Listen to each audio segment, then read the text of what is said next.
Hey, everybody, welcome back to the Gold Mine. We have another fantastic episode for you here today. We are doing the conclusion of our three-part series. By no means does this conclude the conversation. Obviously, this conversation could go for a very long time, so this is just the end of the three-part series that we've been working on.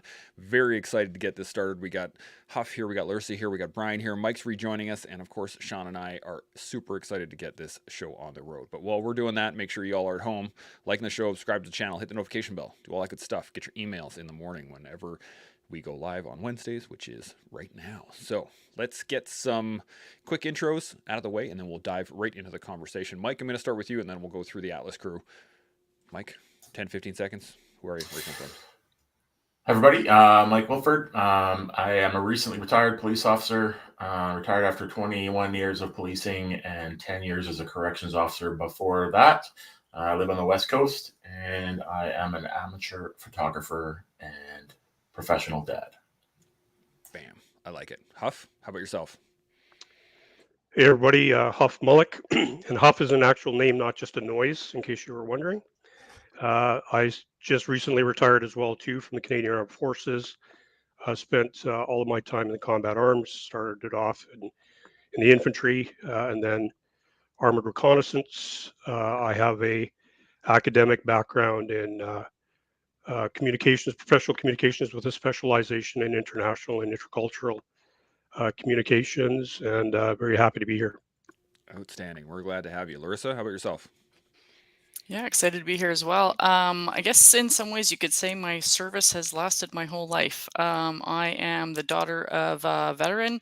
I'm the proud mom of a currently serving reservist, and I am married to a veteran who served 24 years in the Canadian Armed Forces. So really proud to be a veteran family member. I've been working in the space for a long time, providing support to the community.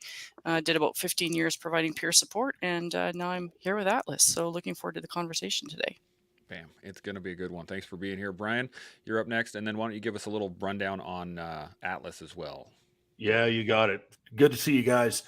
So I'm out here on the West Coast with a couple of the rest of you, and served 19 years in the Canadian Forces. That came to a abrupt end in 2015 due to injuries, and just found myself being one of those people that needed something. Looking on the pages and pages of Google when you don't need something, and there's tons of stuff out there. But then when you actually try to find something in your community suited for you, run by people that know who you are, that list gets a lot shorter. So for me, we just found ourselves, me and a couple other vets, in a spot where we had the government's ear and we could push a thing or two, and it wasn't going to be good enough anymore for a program here, or you can connect to this university, or you can go digging on your own to try find the solutions to things. We needed resources that made sense at 1 a.m. on your cell phone when you're stressed beyond belief. We needed a place where families were not Annex F, the thing that we think about, or an appendice to the plan, that they were there front and center always. And that's really what Atlas does and how Atlas is born. So as we do projects, Larissa looks at what I work at, I look at what she works at, veterans and families front and center all the time. That's who we are. Love it. Absolutely love it. Shaun, you got any thoughts before we begin? Yeah, just really quick. I wanted to establish that, well, first of all, perhaps, Chance, you can clarify for me. Is this the first time that we've had a more of a consolidated organization over here on the collective to talk more as an organization rather than just, people from this, people from that, randoms? This is the first organization we've had, yeah? Yeah. Right. And so it's the first organization we've had. It's definitely the first Canadian organization we've had. And it's the first veteran Canadian organization we've had. And how it came about, if I recall correctly, Huff, you and I were just hanging out on a drop zone at Operation Pegasus Jump. You saw me, I saw you. We started up a chat. I'm not sure who started the conversation. It isn't that important. But through the course of the conversation, I came to learn that you were involved in betterment for veterans. And beyond that, I didn't need to know much more. I didn't know it was called Atlas, though I believe you told me.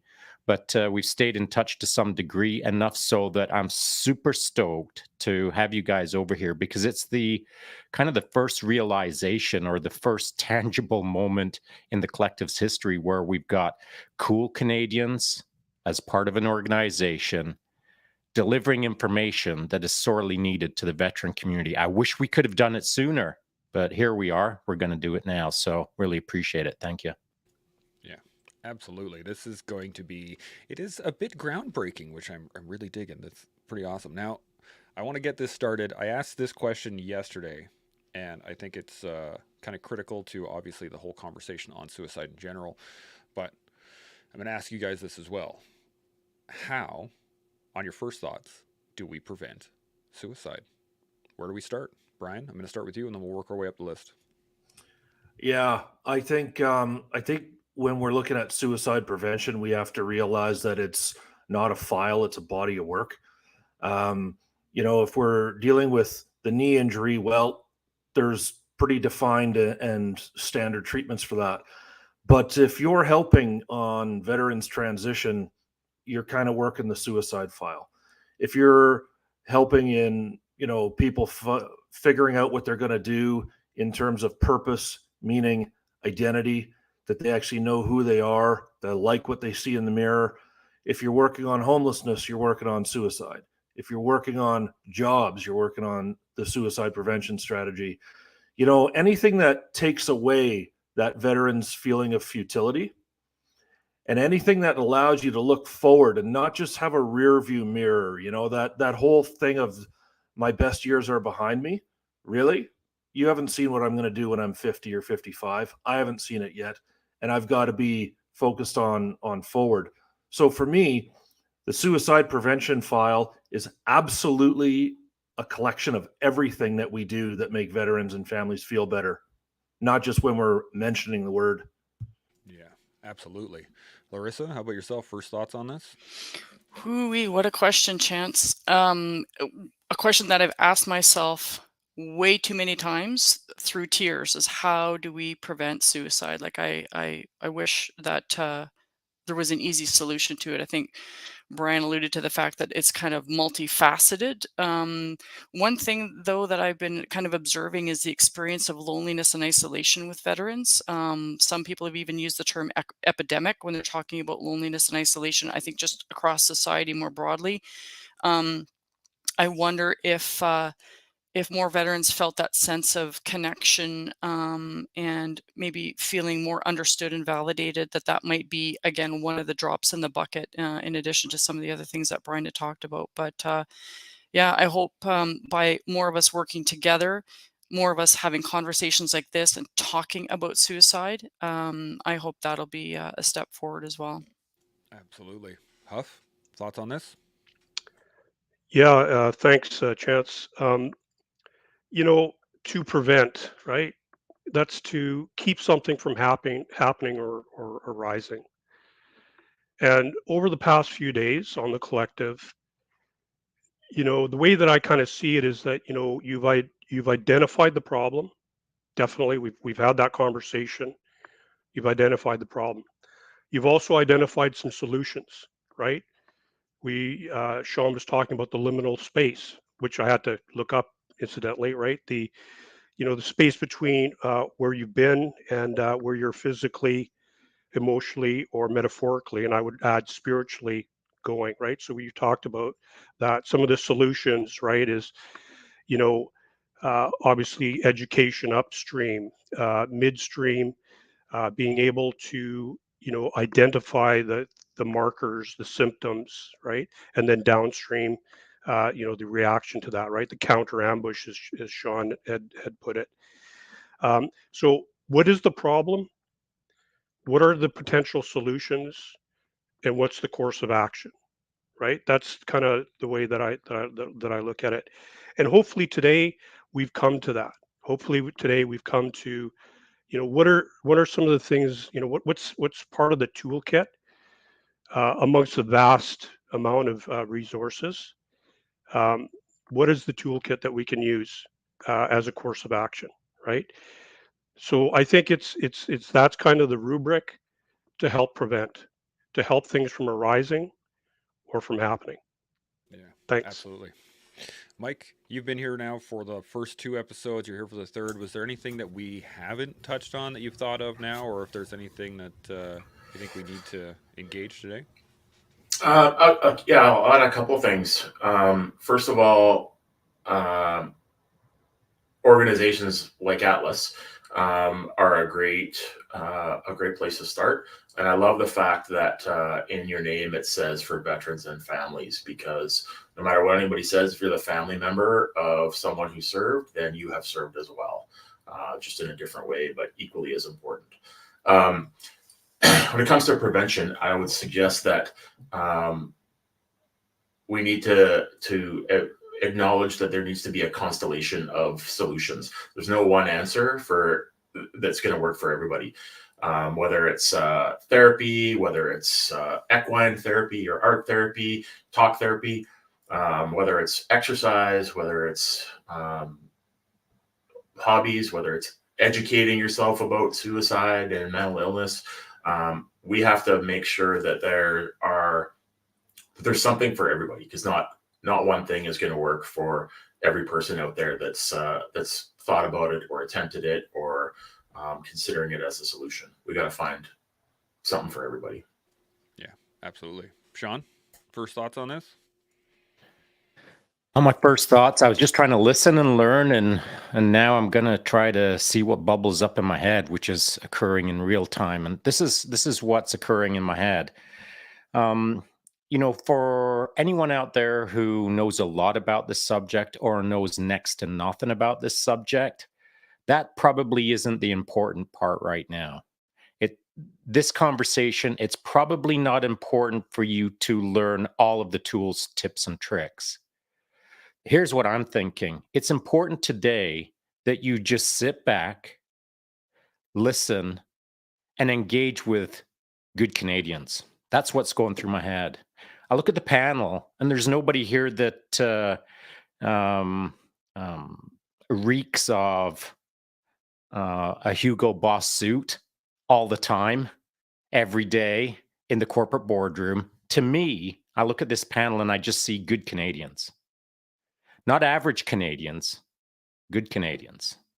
And so I think that that's kind of been missing out in the general social media space, is whenever I listen to this subject, it's usually someone who's got their tie too tight and their haircut too haircutted, and they're just a little bit too polished for me, a little bit too corporate for me.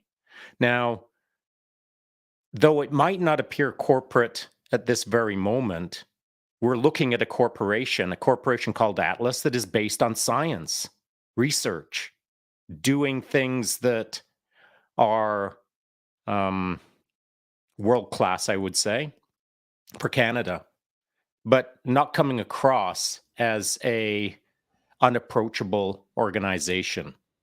And so that is almost, to me, the epitome of what Canada represents. And at least my definition of Canada is a squared away crew without being too flairish, without being too impressed by themselves, without trying to convince everyone that they know everything. So Atlas knows more than I do, but I feel comfortable in this conversation because they're just cool people. So if you've struggled to connect to this subject in the past, perhaps this is the episode that will allow you to connect to good Canadians putting out some good information. 100%. Brian, you got a thought? What's up? Yeah, and thanks for that, Shaun. And I want to just comment on one aspect of that, which is the world of research. Often we hear and we feel that could someone just reach up, pull the binders off the wall, and start implementing them, as opposed to putting more binders on the wall. One thing I've learned over the last number of years at Atlas, and also advocating for it, is that research is recce. And we don't get rid of recce platoon, and the Air Force still does battle damage assessments. The Navy does SOV patrols, and medicine needs to keep current on what's out there, on changes, on advancements, on stuff that's falling by the wayside. As something got worse in the last 5 years, we ought to be aware of that. And that is one of the things that I think is going to happen on this file specifically as well. We do need accurate data, not just on what's happening in the world, but what's happening on people north of the 49th parallel that did this specific thing for a living. And that's one of the things that we have to do at our work, is remind people, like, this isn't just picking 700,000 people out of Canada. This is picking people that did a very unique role for Canada, and probably people that were looking for something in their life when they got into the forces. I think that's kind of my point when I look at research and recce combining. I also look at, what was I looking for when I joined the forces? I was looking for the family. Like when you had that brochure and it said something about dental benefits, that's not why I joined. But the brochure that said like brotherhood and rappelling out of helicopters, that's what I joined for, right? Well, now that that's in my rearview mirror, how do I handle my life? How do I assess where I am at in life? And how do I still see inspiration moving forward? That is a great point. I mean, personally, mine said blow things up, and I was like, yeah, all right, I'm in, no, 100%. Now I have this question on specifically on that was, we all signed up for whatever we signed up for, brotherhood, country, awesomeness, explosives, whatever, right? But a lot of times, and we didn't really touch on this in the first couple days, is you're not the only one doing it, right? If you have a family, or you gain a family through it, or you start a family while you're in, or before or after, whatever, it's still a part of the other person's life as well. And Larissa, I want to come to you on this one first, just to get your point of view on this. But that brotherhood piece, that family piece, you've seen people in and out and all around. How much does that affect you as a family member to just kind of have to pick up the pieces, so to say? Oh, wow, there's lots in that. How much does the brotherhood affect me as a family member? Is that what you're kind of asking, Chance? Basically, or the lack thereof, or the loss thereof after someone Right. retires. Yeah. So my spouse was medically released probably about 15 years ago, and then actually worked for a defense company that was very military-like. He worked with a lot of veterans. I call them deployments, but he, worked in Saudi for months at a time. So he still had that brotherhood and that connection. So even though he's been released from the military for quite a while, it's actually only recently, within the last year or so, that we're going through that transition piece, and he's really um, having to kind of find that sense of purpose and identity again. That's a big piece. And so I watch that struggle for him, and him trying to find where he fits now. So certainly I can observe that loss of brotherhood for him. But it's interesting because Brian and I actually just had a conversation about how, I was young when I married into the military. I like just turned 19, and 9 days later, my spouse deployed to Kuwait at the time. So I'm probably dating myself, but um, and so while you folks have that sense of connection and brotherhood, esprit de corps, whether while you're training or during deployment, I want to say that I found something in parallel to that with the other spouses that were experiencing the same thing that I was. We supported each other, we hung out together. And as a matter of fact, right after this podcast, I'm heading to Kingston, and we'll be reconnecting with one of those spouses that I haven't seen in over 20 years. And I'm really looking forward to that. So I think that brotherhood, sisterhood, sense of connection, what I call community, is really important. And I think whether it's trying to find that transition into civilian life, whether it's trying to find support with mental health, yeah, it's really important. And I just also want to say it's a conversation that I've had with my spouse, and something I had to accept on how important that brotherhood is to him. So he has a best friend that he met in basic training. They served on a number of deployments together, and I know that something happened where, his buddy as a fire team partner saved his life. And the conversation I've had with Steve is, if there was a burning building and he, your buddy and I were both in the house, I don't know who you would, who you would go after first, kind of thing. And that sounds really harsh and maybe hard for some family members to accept, but I know that might be reality. He has a bond with that person that he will never have with me, and I can't be jealous of it or envious of it. I just have to accept it, so I can see, yeah, how important that is. Yeah, absolutely. Huff, any thoughts on the transition now that you're going through it right now? Because I know you just said you just recently retired. What are your thoughts on this whole process of stepping away from that team? Yeah, I think one of the things that I mean, we all have different reasons for joining, and I think for me was certainly a search for a sense of belonging, a sense of direction. Things are going certainly pear-shaped for me at home. So I discovered cadets and joined the Army Reserves. Uh, kind of did those concurrently, and was really surprised that I was doing well at it. And then decided to join the Patricias uh, and do a full-time career. And then eventually transferred into the reserve. So about close to about 40 years total service. So I don't know how more institutionalized one can get. Um, but one of the things that for me was this wasn't just a job. It wasn't just so that I could go to the Instabank machine every 2 weeks and draw some money, which wasn't a lot back in the 80s. Um, there was a real sense of calling, a real sense of service. I probably didn't realize it at the time. Um, and as I transition out of that brotherhood, that sisterhood, that being able to hang out with really, really cool people and do some pretty cool things, things that civilians weren't doing. There was a sense of pride. There was a sense of I'm part of this.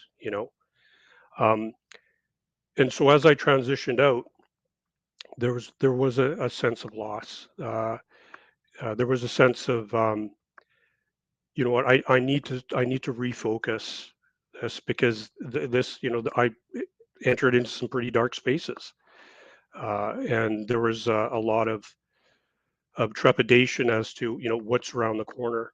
For me, I'm glad that I transitioned in the reserves. That kind of gave me an opportunity to kind of explore civilian life. I mean, I went and pursued my master's. I was able to volunteer with the cadet program and do some other things as well too. But yeah, that sense of loss is real for sure.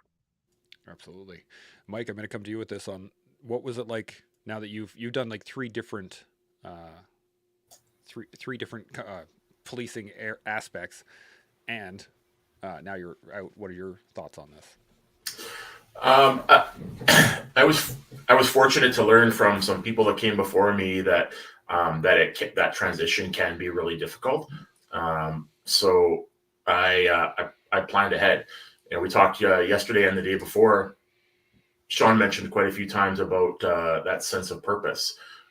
So when you take away that kind of primary sense of purpose for a lot of people, it was important to make sure that I had other purposes to continue pushing forward on. I talk openly about my past mental health struggles. I have a psychologist and a clinical counselor that I see regularly. I need a whole team of mental health professionals to keep me sane. But I talked to both of them at length about what I needed to do to make sure that I was going to retire healthy and stay healthy after retirement. And I think there's a lot of people that don't take advantage of that, or they just don't even think about that as being important until they realize, oh crap, I really miss that part of my life. So we've talked at length in the last 3 days about the importance of education as a form of prevention, and I think educating veterans and first responders about what retirement can look like if you don't plan ahead. I think that's a really key thing that we need to do. Yeah, absolutely. And to that point, I want to get into this is that Shaun has I guess, the rare honor of exiting earlier than the rest of us did, right? So I look at now what's out there, what's available for veterans, and the amount of programs and um, different therapies and different trials, different things that are just available for anybody to kind of take advantage of. But Shaun, when he got out, there was a zero, the square root of zero, actually. There was less than stuff. So, Shaun, you want to give us a little blurb on your transition and how that went? So when you said I have the privilege of exiting a little earlier than you guys, I was hoping you weren't talking about I'm 60 and I'm going to die well before you all will. So maybe we're talking careers now. I mean, maybe. So I did leave in the late 90s, and at that time transition wasn't even a word that I had ever seen on a piece of paper. So there was nothing in place for me, particularly since JTF2 at the time was an unknown entity that was operating almost like in a little black box of no support from the greater community called the military. And in these kind of situations where someone's leaving the teams, it was just unorganized, I will say. And it wasn't through any fault of the team. The team was just really busy, and that wasn't the focus at the time. So I got out with nothing, and I'm still discovering new things. Even this year I'll discover something that I wasn't aware of, that is a system or a protocol or some sort of offering that the military has had in place for 23 years or whatever the case is. To my point, I did not have a lot when I left, and it's even at this point now, I'm still discovering new things that are available to us. I'll discover new things that are available to us in this conversation, I'm sure. So I'm looking forward to hearing the thing that I'm not aware of yet in this conversation as a new tool that's offered to me by some institution. And perhaps it's Atlas. And that's the thing of it, man. How much you're in the game is how much you understand the game. And so if you're on the sidelines and you're not paying attention to your future, or you're not paying attention to your now, you won't have the tools to play with. You won't have the things to make you better. You won't have the vision to go where you can go if you're not surrounding yourself with the right people or the right information.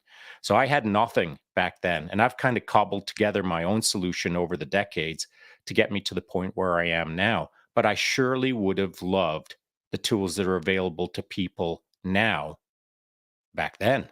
And so one thing that I do want to identify, and it's come up a couple of times now, is that sense of purpose. And another couple of different words that have been thrown out is sense of community or pride of accomplishment. And I think a lot of us in our careers, whether it be military first responder or Leo, the pride of accomplishment, the pride of service, the pride of working on a team, a tight community, these are all things that tend to disappear when you move into your next career, transition out onto the civilian sidewalk. But it's how you frame it in your mind as to you're either leaving them behind, or you're burning the bridges and never looking back, or you're simply transitioning into a new unknown future, but all your friends are coming along with you as supporters in your mind. And so that liminal space, we'll call it, of the day that you're leaving the military, you've got time right in front of your nose to just pause and establish, when I walk through those gates for the last time, who's walking with me in my mind? Am I walking by myself? Am I walking with my entire community? These are things that you should consider, not just simply step in to your new future and hope that through some good luck, it shapes itself up in your favor. Take the time to consider what you're taking into the future with you as you transition. Absolutely. And speaking of that, in terms of transitionary or tools or anything that we can utilize, especially when it comes to suicide prevention, I'm going to come back to you, Brian, on this one. What tools is Atlas bringing to the table? What is it people should be doing or should be looking for when it comes to prevention? What do you got? Well, I think one thing that helped me when I was at the worst point of my own mental health, uh, I think we have to accept that, while we're going to develop things and while there will be stuff that relates to the veteran community, there's good information that's out there. It's a lot farther than that. One thing that really helped me was a thing written by a doctor that deals with the Canadian Olympic Committee called Game Plan. And I believe the doctor's name is Kara Button. This was put in front of me by another friend. And if you would take, athlete out and insert veteran, it was the story of our lives. Now, I'm not claiming that I can run a 100-meter dash or that there's anything about me that's overly athletic. In fact, kind of not that way. But when I looked at, what does an Olympic curler go through 10 years after they're curling? And how do they find who they are? There was a lot in there that made sense to me. Now, I tell people that come and want to help the veteran community, but come to us from the civilian sector, you can have some great information in front of you. My desk right now has got a lot of different, there's a scientific journal out here, there's all kinds of stuff. Try read it, and then try read it after you've come in from a run, and then try read it when you're tired and you haven't slept properly in a couple of days. Try read it when the bottle is beckoning you from the other side of the room, because those are some of the factors that have to be taken into account. When you look at dealing with the demons that some people have to deal with, well, what exactly are they? Right? And it's not just trauma. It can be brain injury. It can be the kids don't want to talk to you because of the way that you normally are. It can be the marriage that's falling apart. And so when we look at all those things that go on in a veteran's life, that's when we start to see, okay, I need something for this person, a tool. Okay, fine. But it needs to be written in grade 8 English and French, not just English and French. It needs to be absorbable when all those other things are working against you. Now, what can you read? Now, what can you have? And the last point I'll make on this, I was really sick 3 years ago. I went through cancer. One of the things, though, I had to accept is I had to look at who was coming by. There was a friend showed up from high school. There was some family, but really it was a revolving door of people that I'd served with. And there is no way that I could ignore that. And there was no way that I could pretend that I was cast out of the community, because the community was still giving me the big warm hug that it always had.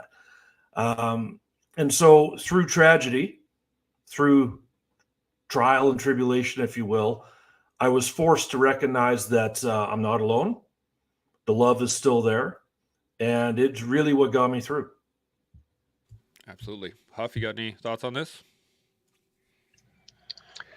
Yeah, I'm just going to circle back to what Shaun was saying about corporations, and I know that when I transitioned out, so, and you can ask Brian this, when he asked me if I wanted to work for Atlas, I had no idea. Back then, it was called the Center of Excellence for PTSD. I had no idea who we worked for or what this was about, and I think I said something along the lines, I'd rather have something hot and sharp poked in my eye than work for a corporation, right? Because that's just not me. And when I actually started to do my own recce, I found that that sense of purpose that I had in the military can be transferred into continuing to help veterans. I was a sergeant major in the Army. My role was to help soldiers, right? Was to be that conduit between the soldiers and the chain of command. Um, a kind of a human resources specialist within the forces. I can still do that, and Atlas was definitely the place that was doing that. They have this kind of mantra about uh, not about us, without us, right? I was inundated with all sorts of um, programs and information about you know veteran transition, but it didn't seem to resonate with me, because it wasn't influenced, it wasn't informed by veterans and veteran families. Another thing I liked about Atlas was the fact that I spent 40 years in the Canadian Forces, but really didn't know very much about the families. I was single pretty much throughout that career, um, or in a relationship that didn't see me having to deploy, uh, or go overseas. I was in the reserves. I was able to be a Class A reservist here in the city of Vancouver. My wife didn't experience me in the regular force, so I learned a lot about families and what families go through. It really, really opened my eyes to what their experiences are. This was the place that I wanted to be. Within that team that Brian talked about, I experienced that camaraderie. I experienced that sense of purpose. I can be useful, and I can help influence change. We're talking, upstream, right? So there's an opportunity for me and also for you guys as well, to influence policy by being part of. I'm probably going to sound like a salesperson right now, but we have a cadre of veterans, 25, that can be part of projects. We've got projects on traumatic brain injury, moral injury. The list is long. You can be part of that. There's, um, you know, participating in being part of, um, not only projects, but informing our staff. Coming in and talking with our staff. It's predominantly civilian, so we do a cultural awareness series every month to educate them. Um, so yeah, being part of that upstream, being able to change. These resources that we developed was all informed by veterans and veteran families, including RCMP. So when I say veteran, I'm also including for RCMP and their families. So that certainly helped my transition, and it certainly helped me still be of service. Yeah, absolutely. Larissa, you got any thoughts on this? Yeah, just wanted to kind of maybe build on a couple of things that Huff was talking about. And I loved how he said my wife didn't experience me while I was in the regular force. So Huff is not only a name, Huff is an experience apparently. So I like that. Um, yeah, just a few things. Again, yeah, it might sound like salesperson-y, but it's not. It's coming from someone who is a family member and identifies with the community. So as Huff said, Atlas is predominantly civies, and I use the word civvy, even though technically I guess I would be one, but they're all experts at what they do. They are phenomenal. We have the lived experience team of 5, but the remainder of them don't have any connection to the veteran community, meaning that they don't have a parent who served or a spouse that served. And when I first came on board to Atlas, I was really humbled by that because I thought, why do these people care about my community? They're bringing their expertise to serve veterans and families. And so for veterans and or families who think that the general Canadian population doesn't get them, doesn't care, it's pretty humbling to see that these folks are choosing to step up and support us. And what's really cool about it is that I'm not an academic. I'm not a researcher. So I can't do those things. Building, for example, the resource on suicide prevention that we just did, I can't do that by myself.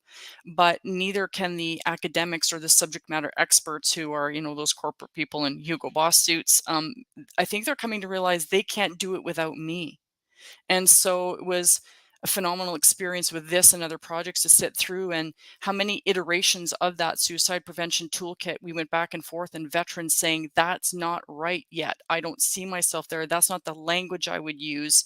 I wouldn't say, how do you feel today? Like, so it would have looked very different if we didn't have that touch point guidance creation by veterans and families. And that's what I love about this opportunity, and what we're working with the community to provide is stuff that was not there, Shaun, for you and I when we were experiencing things before there were all these services available. It feels pretty darn good to pay it forward to my community, so I know that the next 19-year-old who just married into the military and may or may not know what they're getting into will have those resources to reference and make their journey easier, hopefully augment and support their health and wellness, so that maybe in the future we'll need less of these types of resources and organizations. Yeah, absolutely. Mike, you got any thoughts on this? Yeah, so I want to touch on a couple things that different people said there. I think Larissa's 100% right there, where there's a gap between the research and the science and the application of the research and the science by the people that are actually on the ground doing the work. And Larissa, you're 100% right. No, neither of those groups can do it without the other one. But that gap needs to be filled somehow. It sounds like you guys are obviously doing that. But one of the things I saw in the agencies that I worked with is everybody knows, in the military, in the RCMP, and municipal police departments, everybody knows that they need to do better at taking care of their people. They know that there's research, they know that there's problems, but yet all these agencies seem to try to reinvent the wheel in terms of how they're going to apply that. So that's what the gap that needs to be bridged. And I want to go back to something that Brian, that you said when you talked about going through cancer. First of all, thank you for sharing that, and I'm glad you're doing well. But you talked about the people that rallied around you. We mentioned the book Tribe yesterday. So your tribe came to and rallied around and supported you through that. I'm going to guess that you shared with those people that you had cancer, and that's why they rallied around you. One of the things that a lot of people are afraid to do is share when they're suffering in their soul. So by you reaching out and saying, hey, I'm suffering, I've got cancer, I'm scared, whatever it was that you went through, those people came and rallied around you. If you did that same thing and said, I'm suffering, I'm thinking about ending my life, I'm thinking about just detaching from everybody, and I don't know what to do and I need help, those same people, probably most of them, still would have rallied around you. And I know when I've gone through stuff and shared it with people, I was shocked at who came and who didn't.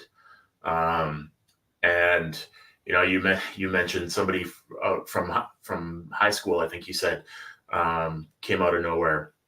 That same thing will happen when we talk about mental illness and mental health struggles and PTSD and suicide. People that you least suspect will come and help you.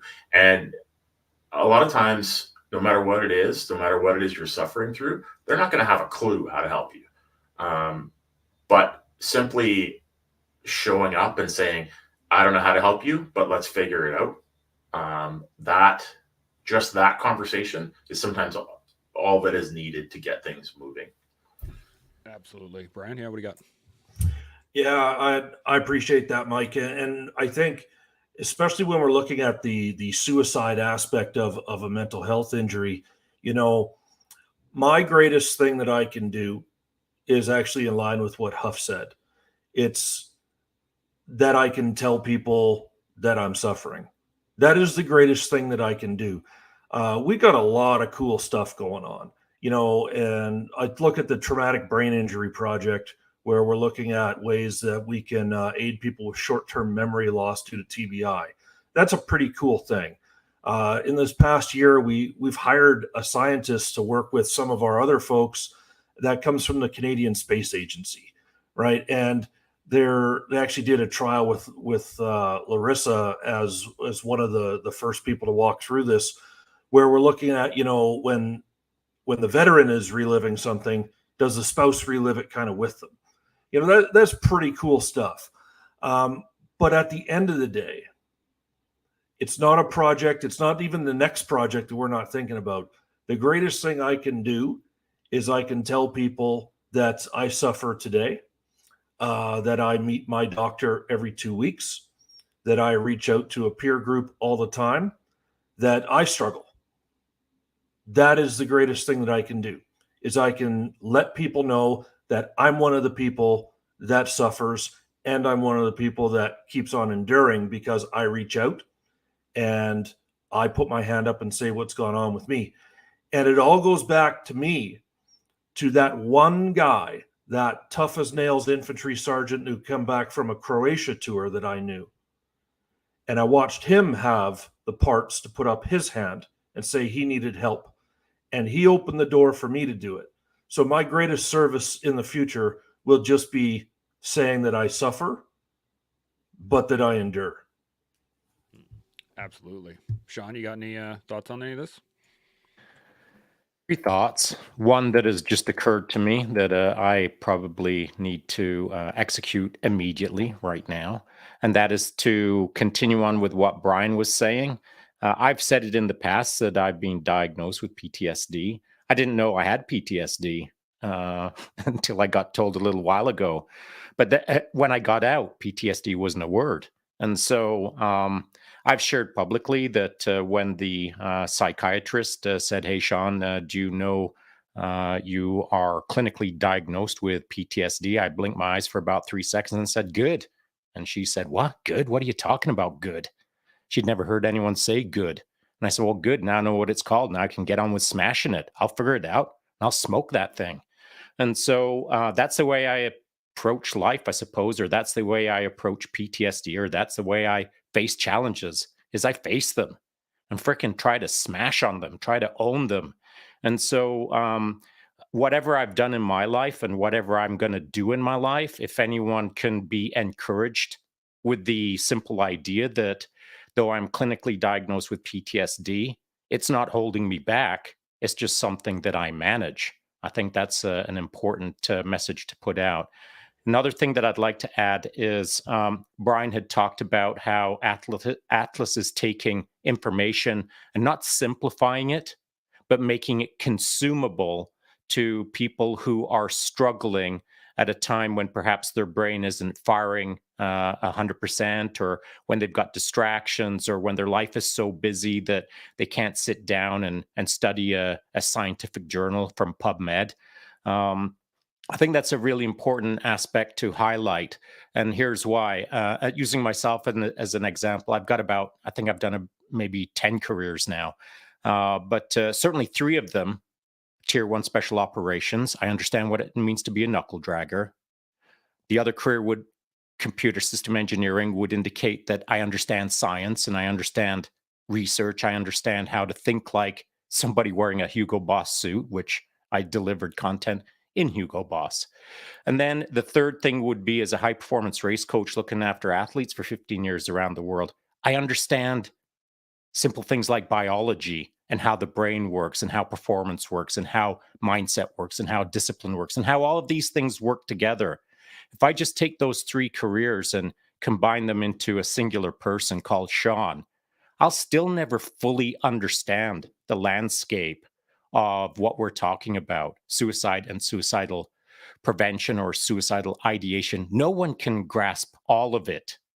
And so I think it's important, really important what Brian said, that if Atlas's only job is to take high-level science and compress it down and condense it down and not simplify it, but make it consumable for a person like me or my neighbor or the guy down the street, then I think that just that alone is an A+ result in my books. And then the third thing I'd like to say is, for anyone who's struggling with transitioning out of the military or feeling that they've lost their sense of identity, of course, I've gone through it a number of times. Every time I switch a freaking career. At one time in my life, I was a world championship 24-hour solo world champion. And so when I got injured and I couldn't continue on with that, I'm not going to say it was devastating, but I had to reinvent myself again. I had to reinvent who I thought I was again. And so it's never fun to, in a split second, realize that I guess I'm going in a 90-degree arc now. I guess I'm going in a completely unexpected direction now. But anyone can do it with enough conviction and enough sense of what's the worst that can happen? I learn new things. I get better at something I wasn't good at previously. I think that the biggest holdback for people who are struggling in transition is, I don't want to call it a victim mentality, but I want to call it a fear of the unknown, the exciting unknown, the adventurous unknown, the thing that is going to be freaking awesome just around the corner unknown. But why not engage in it? Move out of the known and into the unknown, I think, is really the key that I'd like to leave everyone with. Yeah, that is fantastic. It brings up 2 points that I want to touch on. And one, you nailed it, Shaun, with conviction. And that's what got us through all of our training, right? Anybody that's been in the service of some kind, even someone that is, marries into the service or is family member of service, it's the conviction to keep going, right? We could have all quit halfway into basic. We're like, no, I don't want to do this. This sucks. I want to sleep in my bed and I don't want to shave and all these things. But it was the conviction that kept us going. And it's that same adventure that we're seeking. It's the exact same thing once you get out. You're just going into a new realm. And I think that's such a key point that I forgot. I know when I got out, I was like, well, now I guess the best days of my life are over. I'm going to move on now and just like settle into retirement for 60 years. No, I was a 30-something-year-old dude with lots of experience, and I could have taken it to the world, but I didn't. I allowed myself to just settle and saunter and then just melt into my couch for a while until I got that sense of adventure back, until I took that conviction that got me through the forces, that got me through all the things that I wanted to do, and applied it to the next thing, which happened to be podcasting. So here we are. But on the second point there is that all of these things, all of these resources, all of the stuff that we have available to us now has been fought for tooth and nail by previous generations. And I really have to hammer this home because my wife had to beat it into me at one point because I didn't want to get a handicap placard for my truck when my back was all messed up. I didn't want to take the money that the government was offering me to go on to DEC or diminished earnings capacity. I was like, well, no, if I do that, then I'm disabled and I can't, blah, blah, blah, blah, blah, blah, blah. I let my head get in the way. But people like my grandfather never got the opportunity to have the entitlements that are laid out for the veteran today. All of the tools that we're about to go through here were not available to veterans previous, and it took them fighting for years through the research, through all the process to get to where we are now, where this is available to everybody. So I have, I'm going to pull up this card right here for us to look at. This is just one of the pieces, one of the tools that have come out that you guys sent to us so that I could put up here. We are running short on time though. The conversation has been fantastic so far, but Brian, do you want to run us through this real quick, and then we'll probably wrap up after that. But this is just one of the tools that's available from Atlas. Giver. Yeah, I look at it like, going back to how military operations go, find, fix, strike, exploit, right? Well, the medical side of it is more like think, feel, know, and prove. When we're trying to change policies, I need to be able to prove something. But when you're reaching out to a friend, you don't have to wait for that. And I think within Atlas, like Huff knows that if I share something at a meeting, he can call me right away and go, whoa, dude, let's talk. So where is that on here? Well, that's point number 5, stick to your role. Huff and I don't diagnose each other, but we do hold each other to account from a health perspective. Well, what does that look like? Well, that's a little bit of a combo of 1 and 5, which is pay attention to what's going on, see the indicators that are out there, and then just deliver what it is you do. So the two of us, it's more of a 1 in 5 thing. I look at Larissa, and I think about, where are the aspects that we help each other out? Well, we help each other more on the 2 and the 4 side of things. We run a podcast as well, but also keeping it going. How do we sustain conversation? How do we make sure that we're holding each other to account as friends, and to make sure that we're being as honest as we can? And that's what I look at when I see things up here. It's not about pretending we're doing backyard psychology here, guys, or that I'm going to become your doctor. It's, how do I have the guts to say to you, hey, I'm noticing something and we need to talk.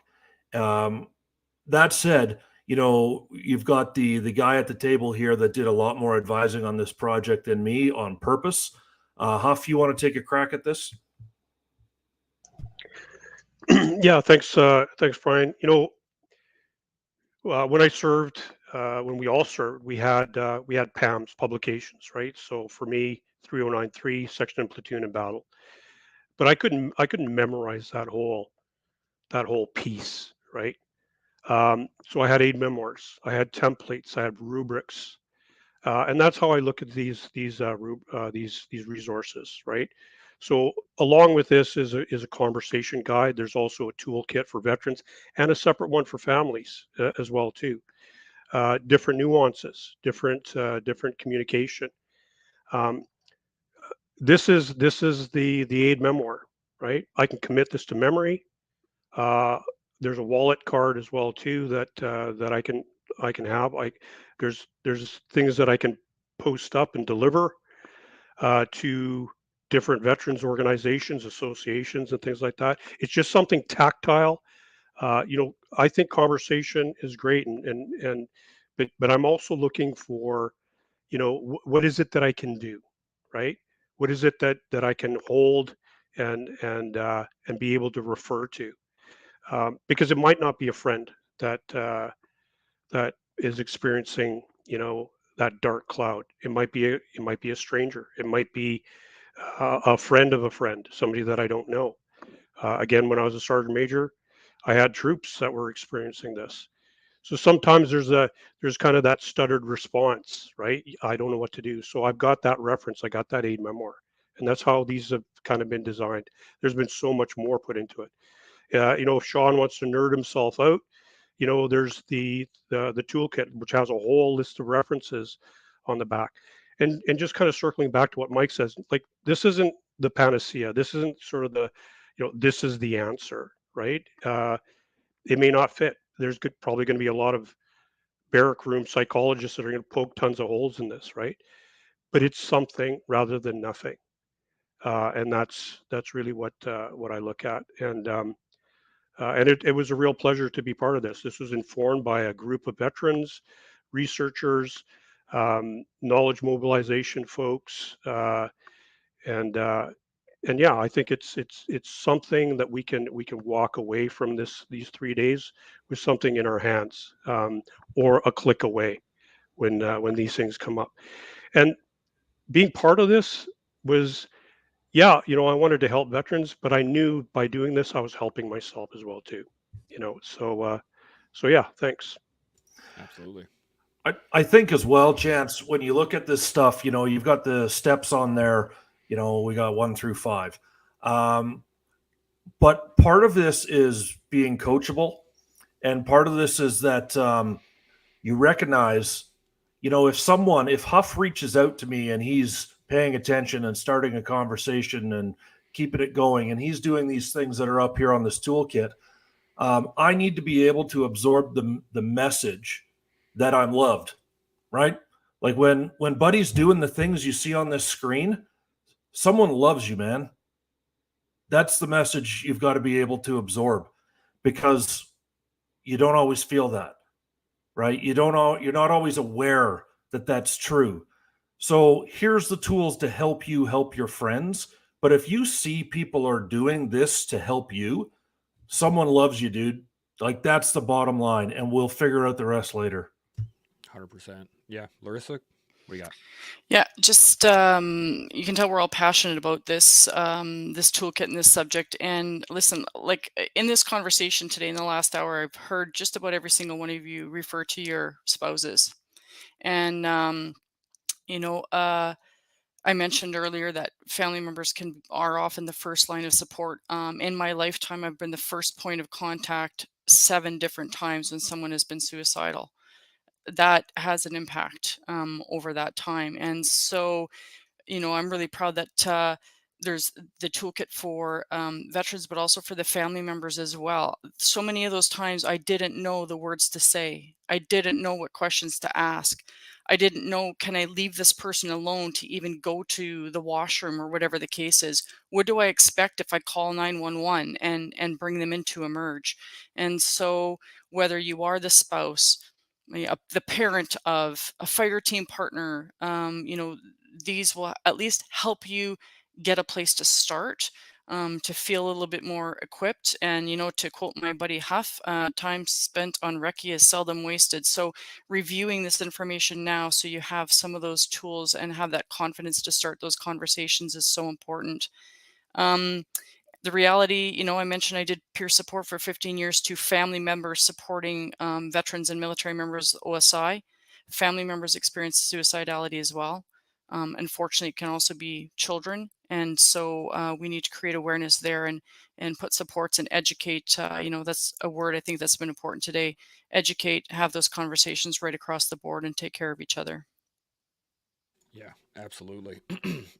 Mike, you got any thoughts on any of the stuff that's been shown so far? So many thoughts. So I'll make it quick.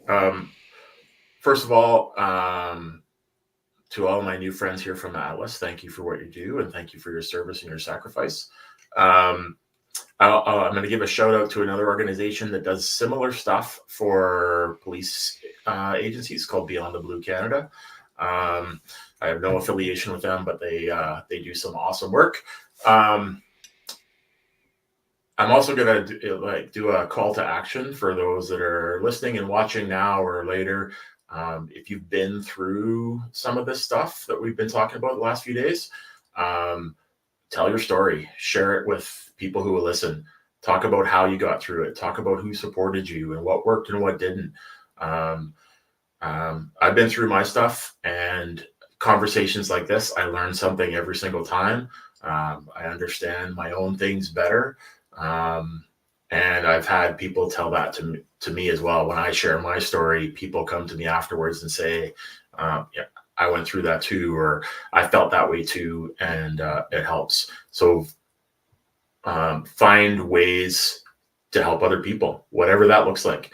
I'm not trying to plug my company here, but I'm building a company right now with another ex-cop and a bunch of other people. And we found a way to incorporate some mental health benefits into what we're building. So every little bit helps. I said at the beginning, we need to find a constellation of solutions. Do whatever you can do. Seb runs the mental health walks, and he comes on this podcast all the time. All of those little things help, because no one thing's going to work for everybody. So educate yourself, read, listen, talk. It is never wasted time. It always helps. Yeah, 100%. Shaun, you got any thoughts on any of this?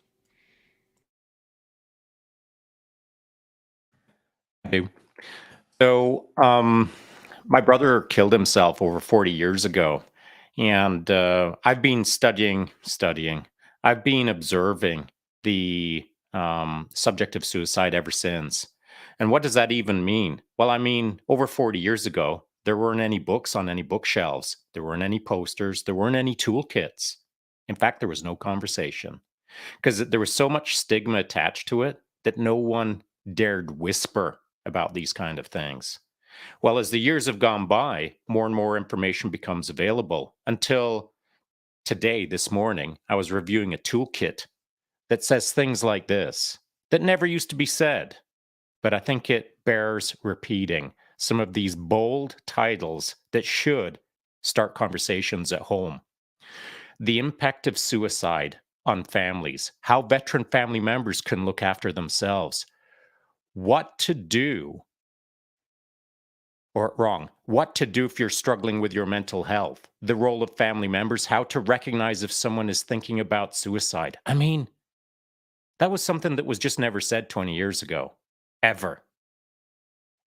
It was such a delicate conversation that no one dare breathe it quietly out into the open. But here we are, a big freaking bold title. How to recognize if someone is thinking about suicide, along with a sequence of events that anyone can work through and get a little more clarity. How to start a conversation about suicide. I never read anything like that 10 years ago. It just didn't exist. And if it did, I didn't bump into it because people were scared about this subject. No one dared to bring it up as a big subject. You could maybe talk about it quietly in the living room if the kids had gone to bed, but you didn't dare talk about it openly. Well, here we are. Atlas has cracked it out of the park with this toolkit. They've been bold, science-driven, and not dogmatic. And how can I say that they're not dogmatic? Because when Brian was discussing how to have a conversation, he didn't go step 1, 2, 3, 4, 5, and that's the only way it can be done. Step 1 and 5 are combos. Step 1 and 4 are combos for various people. You can start at 3 if you figure you don't need to do 1 and 2. And so the flexibility of a system that allows someone to get a general framework of how to approach this subject within this toolkit is, it's not quite a holy grail, but it's certainly something that didn't exist 10 years ago to my recollection. So I really appreciate what Atlas has put out. I really appreciate the guts to put out what you've put out. And it's not because you're trying to irritate the world, it's trying to change the world. And so to create change, sometimes you've got to be bold. And some of those titles, how to start a conversation about suicide, are bold. And I think that's exactly what we need nowadays. So thank you for doing what you do. Now we are a little bit over an hour here, and I just wanted to say thank you guys. This has been out friggin' standing. Larissa, Huff, Brian, Mike, Sean, awesome conversation. We have a question here from one of the people watching, and I'm going to put it out, but I want to use it as kind of a final thought. So I'm going to read this question to y'all, and then I want you to kind of apply that to your final thought about everything we've talked about so far, because I think it really applies. So Tanya asks, what is a good first step to get folks to regard walking through this unknown life threshold the same way they're able to walk through a door in an OP? And I'm going to start with Brian. What do you got? I think that we need to talk about mental health, not just as what happens with the sick. This makes you a better warfighter. This makes you a better family member. This will help you line up the next job that will be part of your life going forward for the next couple of years. You know, mental health, not mental sickness, both are part of the reality. So I would say, in answer to Tanya's question, and a way of wrapping things up, is we don't have to wait till there's a sickness, an illness, a syndrome, an ailment, whatever you want to call it, to be practicing good mental health. And I think, here's a good example. We've got a guy like Sean sitting at the table, former tier 1 operator, saying, this is part of my life. This is how I have to handle myself going forward. So the good first step is that people are looking at mental health when they're fine. They're looking at the platoon before it deploys. They're looking at the organization on a good day and already starting to implement good mental health. That's what I think. And gents, I can't thank you enough for the opportunity to have this chat. And we'll be here if you want to have a chat again. Absolutely. My pleasure, honestly. Huff, what are your thoughts on this? Well, not to sound like a Hallmark greeting card from a recovery bookstore, but the first step is essential, right? The first step is admitting that you have some challenges.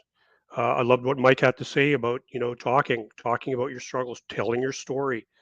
There's so much that is impactful when one veteran is talking to another veteran, or there's the family members involved, looking each other in the eye and saying, you know what, I felt that too.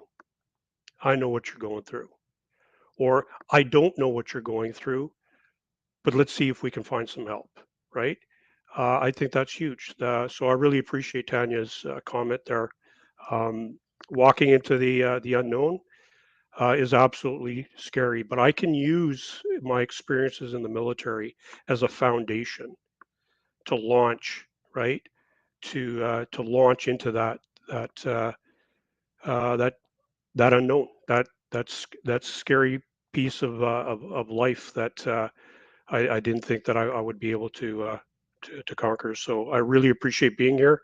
Very, very grateful. And I'm really, really hoping that we can continue not only this conversation, but the conversation about other things about our community. So thanks very much. Yeah, absolutely. Larissa, thoughts on this? Yeah, well, being the only person here who hasn't served in uniform, I hope this isn't too much of a stretch, but just looking at Tanya's question and asking about, the comparable between unknown life threshold and walking through a door in an OP.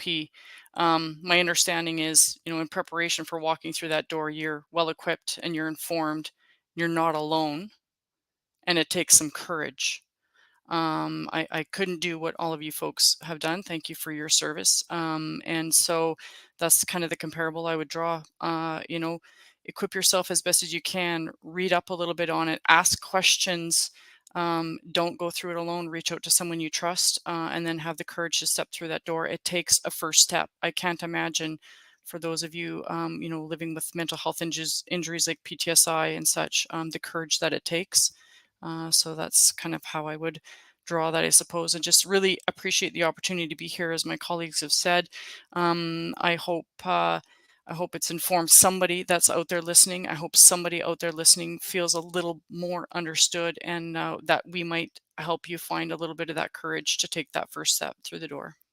Yeah, absolutely. Mike, thoughts?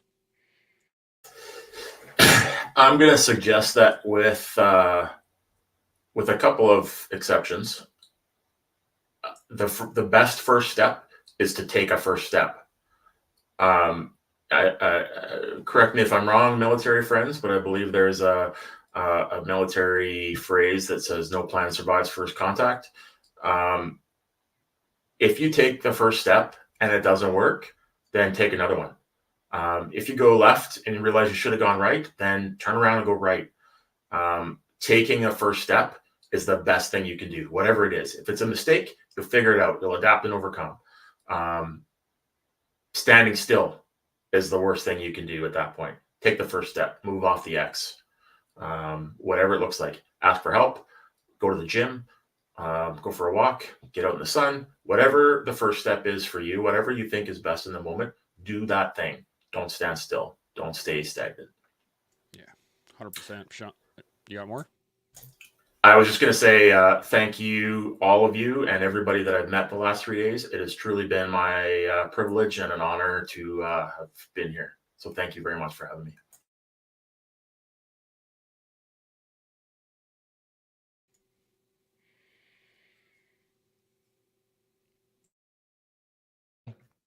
You hear me? Yeah. Okay, sorry.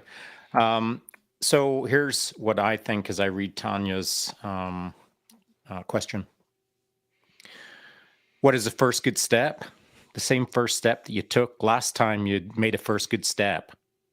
When you walk through that door in an OP or in an op. Whatever you did then is what you can do now and what you can do in the future. What did you do? Did you take a nice big deep breath and fill your chest and then step through that door? We'll do that again. Did you sit back and think about things for 30 seconds before you step through that door? We'll do that again. You already know how. You were already taught. You taught yourself. The system taught you. You've already stepped through many doors. There's no amount of doors that you step through in your life that you eventually reach critical mass and you shrug your shoulders and think, well, I've stepped through all the doors in my life. I just reached the maximum amount of doors. The doors are always there. And you've stepped through countless doors. What's holding you back from stepping through a new door? It's probably fear, or probably doubt, self-doubt. It's probably confidence. It's probably many things that are stopping you from stepping through that new door. But how come it didn't stop you in the past? Did you feel that it was your training that allowed you to go through? Did you feel that it was the man to your left and right that allowed you to go through? What was it that got you through that door? For me, I've always thought of myself as an adventurer.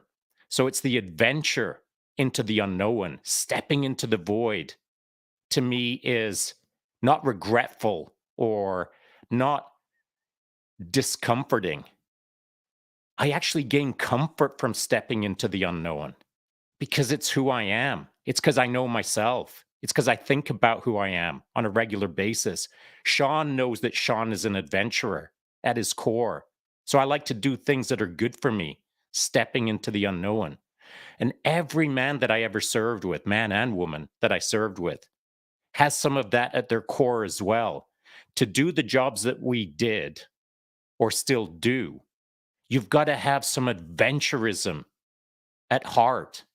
So consider that today and find a way to let it flourish. Step into the unknown door with a sense of confidence that you've done it many times before and you were successful then and you'll be successful in the future. Yeah, absolutely. I don't have a ton to add. I tell my kids this. I tell myself this. I tell basically anybody that'll listen to this. When you're struggling, ask yourself one question: what is the next best thing I can do? And then do it. If it's breathe, do that, and then ask yourself that question again.